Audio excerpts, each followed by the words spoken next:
right. So, guys, we are continuing with the Women of Influence Summit 2021. I am your host, Kimberly Lawson. I'm so excited that you have continued to watch these interviews. I just hope that each one is full of nuggets that you are enjoying because that's the goal. I want you guys to just learn from other women who are in business. Experience is the best teacher. And so all of these ladies are sharing their experience, their knowledge with you. So just continue watching the interviews. So right now I have with me Malva Gasowski, and I am just like excited. Hi, Malva. Hi, Kimberly. Hi, everyone. Thanks for watching. Thanks for being here with us. Yes. Oh my goodness. So Malva, tell everyone a little bit about you. All right. So I've been in the business sector around 20 odd years because I've started very, very early. Well, business sector myself 20 odd years, but if you include, let's say, the experience that I had with my parents, I started when I was 15, 16, going into big conference rooms and playing with the big fish because I would help them organize a lot of the stuff that they were doing in their business. But my own business is almost 22 years, which means that I do have experience in the ups and downs and the, let's say, going into and out of relationships and going into motherhood as a mom of a one, and then end up being continuously being in business as a mom of three. So I know everything connected to being in business, having the possibilities of blossoming in business, and having the downs in business as a woman as well. So I have experience when it comes to corporate setting, when it comes to individual entrepreneurship. I have experience in the training room as a speaker, as a writer. I'm also a parenting coach and a couples counselor, and that's my passion. But my bulk of my business and my income comes from being right now a trainer and a consultant for businesses, organizations, and see how their people's development should unfold in the next and near future. So that's what I do in my everyday life. Oh my goodness, you are extra busy, And so, but that gives a lot of experience. That gives a lot of knowledge for people who are coming up behind you. You have just a plethora of experience that you could share. So you mentioned that you started out at 15 with working in your parents' company. What was that like? Difficult. I'm not going to lie. Difficult because on one hand, I didn't have to go through the, let's say, beginning stages of business where you don't know if you're going to make it or not. I wasn't in the startup phase at the very beginning. I was there to kind of, meet with the creme de la creme and then organize that element of the business and the events and making sure that all the guests are happy, making sure that all of the business partners are happy, and organizing a lot of the things that they were going through. But I wasn't a startup. And that is when I say it's difficult on many levels. Number one, because I didn't have the experience starting up with them, that showed me that, oh my goodness, this is high life. You go on a cruise ship and then you have the possibility to meet with amazing people like Robert Kiyosaki, for example, and meeting with his wife, Kim, and they're chatting with me at the age of 17. People haven't met Robert Kiyosaki just yet, and they're in their 30s and 40s and so on. So I was kind of exposed to a lot of that society, which also showed me that people didn't treat me and don't treat me at 16 as a serious business partner, rightfully so. But it did hurt my ego a little bit. Like, what do you mean? Like, I'm here with the creme de la creme, and then I go turn around and do some of the, let's say, hard office work, and people are not treating me seriously. So it was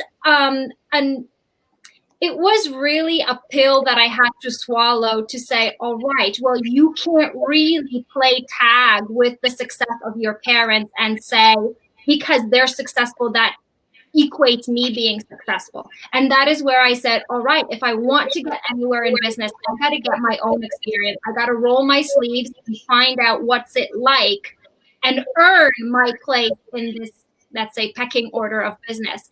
And that is where a few years down the line, I decided I don't want to be with my parents because I want to pave my own path to success? Should I have some, and do I deserve it? And that is where I went back to being a startup. And yes, I did have the experience, I did have the knowledge, but I said, all right, I'm not using any of their contacts, I'm not using any of their paths, I'm only going to use my own. And it was, to some, silly of me to do so, but I wanted to prove that I do have the skills, I do have the capabilities, and most importantly, I do have the knowledge to go ahead and have the possibility to meet with these people once more, but in the aura of respect, because she did it. And so that's how it started, and that's where I'm at right now. Oh wow. So that's an incredible journey. And you said that you did it without using your parents' contacts, like the contacts that you had of your parents, because you really wanted to prove that you deserve to be to basically be in the same room with some of these successful people and Correct. things like that. And so I'm sure starting out on your own was very, challenging at times. What was the biggest lesson that you learned about business when you branched out on your own? Not everyone's honest, and a lot of people want to take you for a ride. And especially when you're a woman or you're a young woman, and then you meet up with, let's say, high positioned men who feel that they can take control over your dreams or take control over your plans and aspirations just because they're men and you're a woman.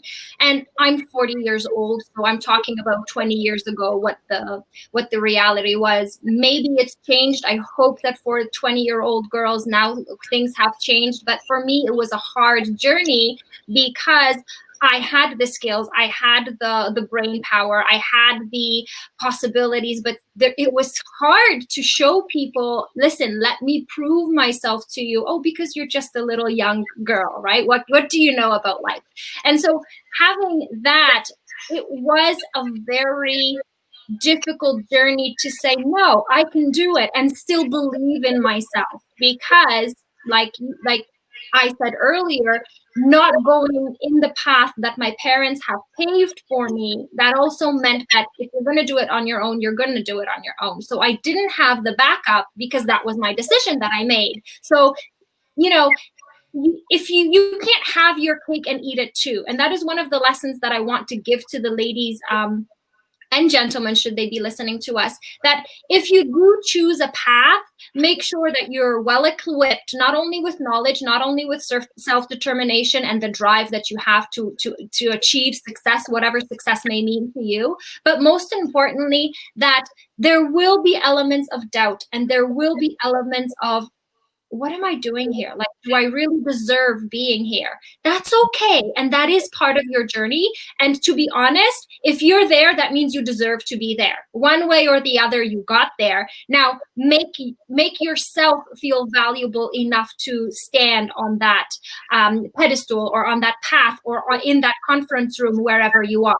So yes, there will be self-doubt, but make sure that you either believe in yourself very strongly or have a support system that will tell you, yes, you failed, but that's okay, because that's your first attempt in learning. Yes, you failed, that's okay, but the only people that don't make mistakes are the only people that don't try, and so on and so forth. So, yes, these are phrases that you may see on the internet, phrases that you may hear all around you, but they do work. And especially coming out from the mouth of a person that believes in you and truly believes in you, you will realize that if they believe in me, maybe I should take the next step. And that's all you need to take. Taking that next step when you do fall down is what's going to make you in the group of winners. Because, the only difference between a person that gave up and a person that achieved success is getting up from a failing moment.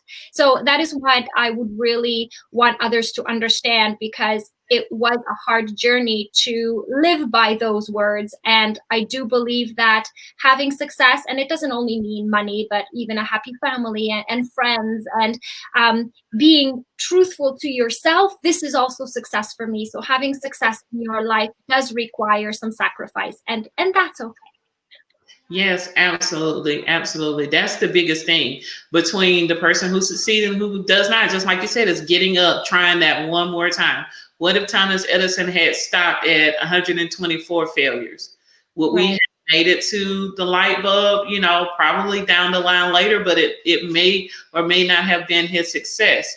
So you talk about, being in this field that is male dominated and not being taken seriously. So myself, as an African American woman, there is always this delicate balance between standing your ground so that you're not labeled as like angry, militant, insubordinate, but I have experienced it where men will not take me seriously. They will want to take credit for my work and things like that, and that need to stand your ground. What advice could you give about, teeter-tottering that delicate balance of standing your ground as a woman, but not allowing yourself to be mislabeled as just being, too difficult to work with, too bossy?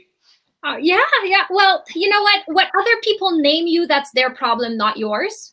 Unless it actually does have effect on you and your business and your relationships further along the line. So I try to not really worry about what other people say about me in the long run. Does it hurt? Yes, it does. Do I have to work through those emotions? Yes, I do.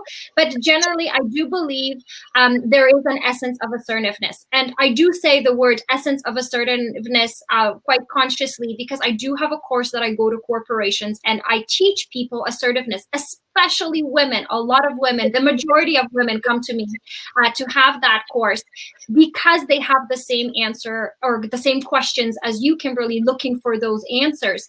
And there are ways of communicating. There's assertive communication, there's passive aggressive communication, there's passive communication, and there's aggressive communication. And quite often, especially as adults or young ladies, we are taught through media and through the mainstream TV programs that passive aggressive and aggressive communication is the way to go in order to be treated seriously in business. It absolutely is not. Very often, all those high school shows that you see on the mainstream movie on demands, when I look at these young ladies, I think, oh my goodness, you're teaching women that if you're not aggressive or passive aggressive, then there's no way you will be ahead in life. And that is something that I don't want a lot of the people to understand, because that is where the labeling comes into play. There's a difference in between stating what you feel and walking over everyone around you in the room. And there's a difference between using the full model of expression communication, where you state the facts, you state the opinion that you have, state your expectations, and ask the other person if that's okay. And using that full model of expression will actually help you and everyone else around you to understand what is happening, and making sure that the way you communicate, and not only the words, but your hand gestures, your eye contact, your body language, and even the tone of voice. So everything is something that communicates to another person.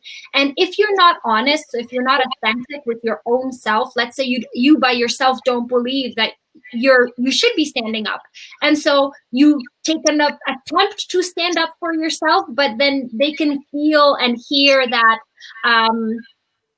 uncertainty in your voice, people won't take you seriously. Vice versa, if you feel that you're very, very emotional and you feel that you're about to blow up, that means you've waited too long to express your thoughts and your hurts or your pain points in that relationship or in that conversation, whatever the case may be. So again, being assertive in the way you are very often requires you to have very many capabilities and skills that people forget to talk about how do I make sure that I have self-esteem and self-confidence? How do I make sure that I know how to set boundaries? How do I make sure that what kind of skills I have? How do I look at the project and see what elements are, or am I in control of, what elements I'm able to let go because they're not in my circle of influence? What elements am I responsible for, and what elements am I accountable for? And so on and so forth. As you can see, I'm using big phrases and big words, but all of this is the essence of assertiveness, meaning that it's not, I'm just going to stand my ground and I'm going to fight. Well, do you really want to be a fighter fighting for, again, what? So again, what is your why? Why are you doing this? What do you want to achieve? What is your goal, both in the relationship with your boss or your peer or your subordinate, wherever your relationship is? In the long run, you need to make sure that sometimes you do have to step down in order to be assertive in a situation, because you know that it is your benefit. I always give an example at training sessions that when my daughter was 2 and she woke up in the middle of the night and she demanded me to change her jammies from pink to red, I don't negotiate with terrorists in the middle of the night. I am not assertive. I am the most passive parent ever. I just change the jammies and pray that she goes to sleep within 3 seconds. So you have to choose your battles. And as a woman of color or blonde, because, you know, some people call me privileged because I grew up in the business world, and because, you know, I look a certain way, and because I have so many years of experience, then they'll say, oh, you have it easy. Do I? Really? I wouldn't say so. And so no one has it easy. But the difference between, for example, you and I is not in the color of our skin or the color of our hair, but it's in the difference in the way we approach our business. So if I am coming in the conference room like a tornado and being mean and rude to everyone, does that mean I'm successful in the way I'm communicating? I personally would say, But if you come in and you're, you know, let's say you're shy and you don't know what you want, does that mean you're a pushover? No, that means you haven't done your homework yet to earn your spot in this conference room, but not by action, but also in your head to know I'm going in there because I deserve to be there. So again, these are all of the things that whenever we don't want to be labeled, we should take into account and do our own homework and personal development. You know, I have to address this right now. You said I do not negotiate with terrorists. That I say that all the time about children. I don't negotiate with terrorists. When I say that, when I'm teaching and I tell that to middle school kids, they want to bargain. I was like, I don't negotiate with terrorists. So, you know, next thing, I like all of that. But you said another big word, and not in the meaning, well, not in actually being able to say the word, but in the meaning. You talked about self-esteem.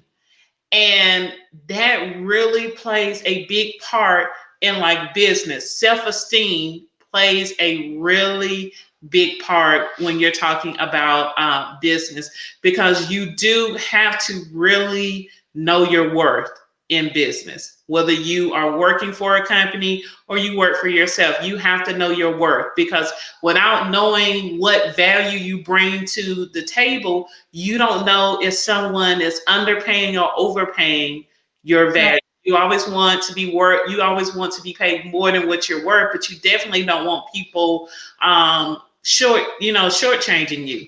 Right. So what did your parents say when you told them that you wanted to branch out and do your own thing?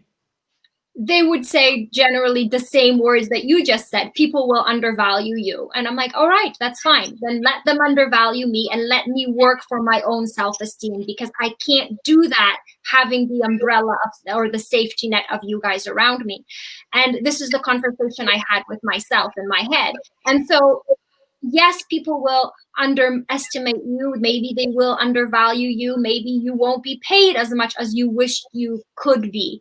And it is, every conversation that we have is a form of negotiation, a form of getting what you want and settling for and finding the correct balance.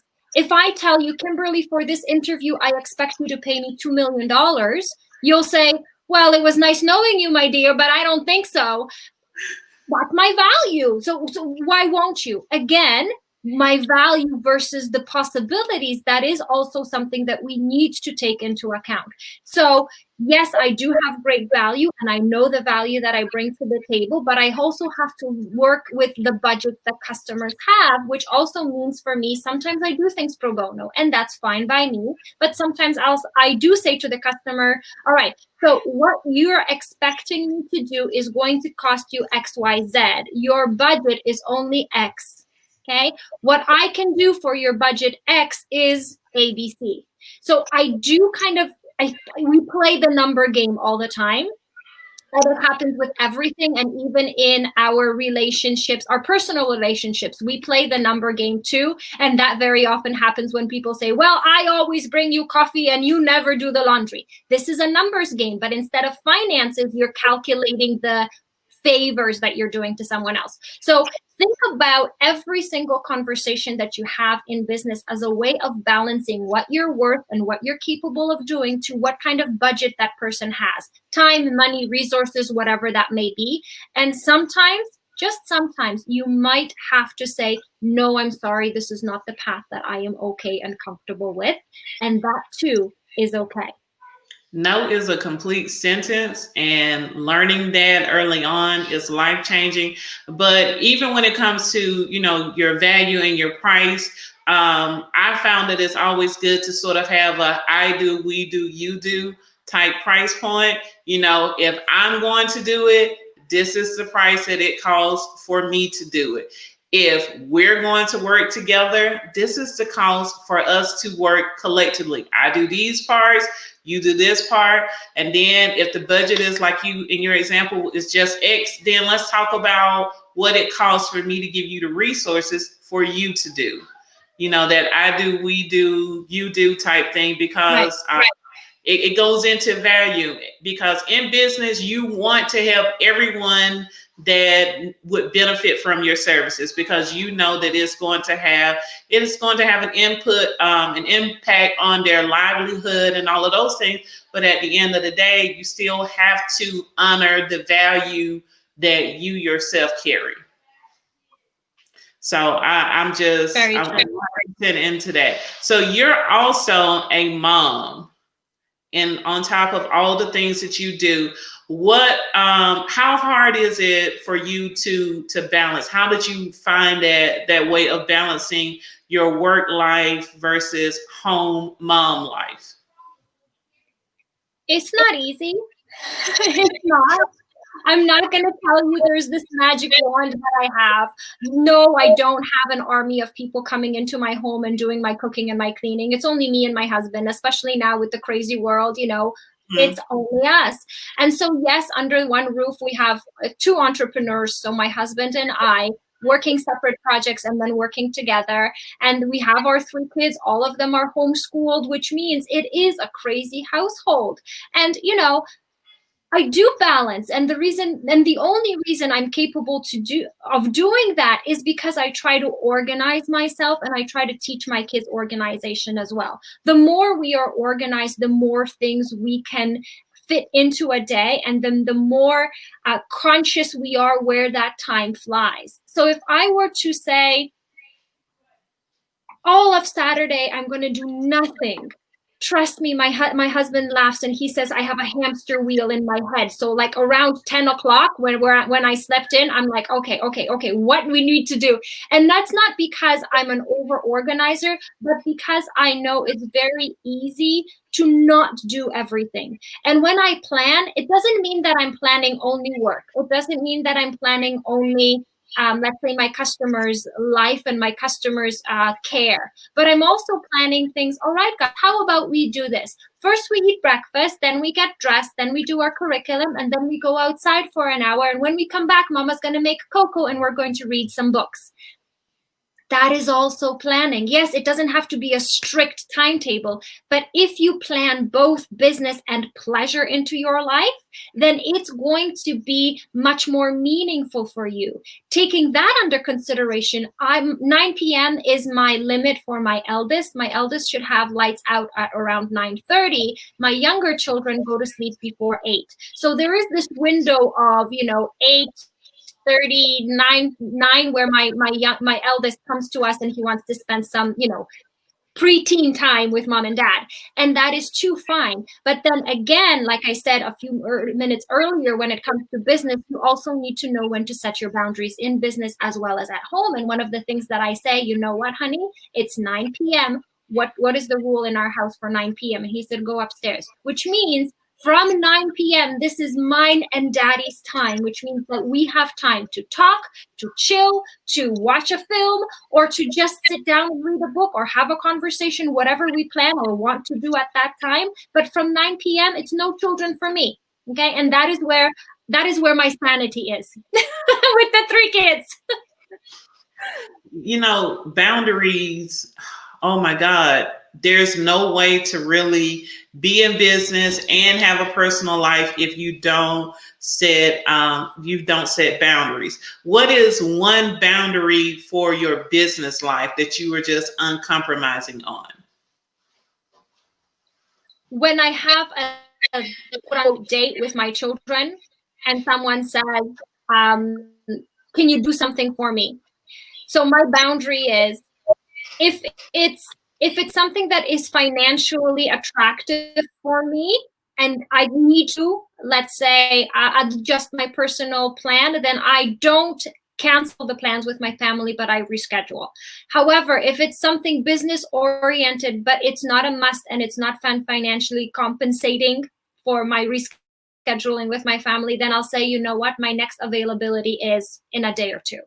So I do, like I said, there's this balance of what people can give you and what you're worth, and also your family life comes into it. So whenever there is that difficult decision when it comes to setting boundaries with business, it is something that I calculate and I value. Sometimes I make sure that I evaluate it well. But I do want to tell you one more thing about setting boundaries with business. People will take you for a ride everywhere and anywhere, even your good friends, if you let them.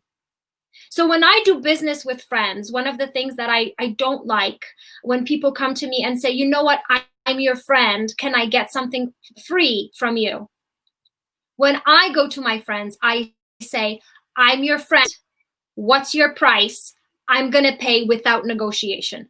Now, the difference in the approach is, I believe that when I do have the money and my friends offer a service, I will pay them 100% what they ask for, market price value. And the reason why is because I want them to feel valued. And if I'm, as a friend, a close friend, diminishing their value, saying, oh, come on, we're good friends, then they will never learn to value themselves. So this is my way of in our relationship to show, listen, I value you, and if I didn't value your work, then I wouldn't come to you.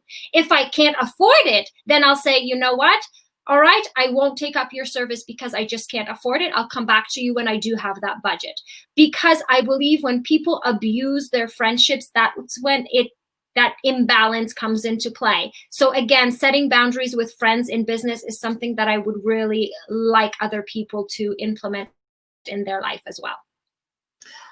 Listen, I have experience with that, that friendship price. And I just believe that if you are my friend, if you are a family member, you should want to pay the full price, because you know that my business supports my family. You know my family. You love my family. Why wouldn't you do that? But that is a very important boundary to set, because people will truly take advantage of you if you are not willing to set that boundary. You have to. Yeah. So that Right. oh my God, I agree. 100%. that is a great one. So we are at the end of the interview with Malva. Malva, any closing remarks, any last words of advice that you would like to give to all of the women and the men who are watching the Women of Influence Summit 2021? If you want to make a difference, be the change. It doesn't matter where. If it's in your private life, or if it's in your business life, if it's in your entrepreneurship, or even if it's in your, let's say, 9-to-5 job. If you want to make a difference, be the difference. Because if you don't like something and you continue down that path, it's not going to change. But if you show other people, even if it's just one thing, like telling your children, you know what, recycle, or telling your children, no, we don't treat animals this way, we ought to do it differently, or showing your colleagues at work, you know what, I have a new app that helps us organize our work, our man days, what they're called in project management. How about we use that to make sure that we're more effective? Whatever the small change you can bring to your world, private, family, or corporate, that's going to be another step in the right direction. So again, don't expect others to do things for you. Make sure that you bring that little change and that hope for the future, both for your family and for your business life. Great advice. Great advice. Be the change that you want to see. And to change the world, you don't have to do anything major. You change yourself, you've already changed the world. So, Mal, thank you so much for being a part of the Women of Influence Summit 2021. I've enjoyed the conversation that we've had. I know, ladies, you have a page full of notes because Malva gave everyone some really great advice that you can immediately apply to your business life. Even if you are still working for someone else, it was great information. It was useful information. Thank you, everyone. Thank you, Kimberly. I'm very honored to be here, and I'm delighted to share my knowledge. Thank you. All right. So continue enjoying the Women of Influence Summit 2021. All of the information is great. I know that you are enjoying it. So continue watching. And again, I am your host, Kimberly Lawson of Lawson Learning Academy. Thank you so much for enjoying this interview. Hopefully you enjoyed it.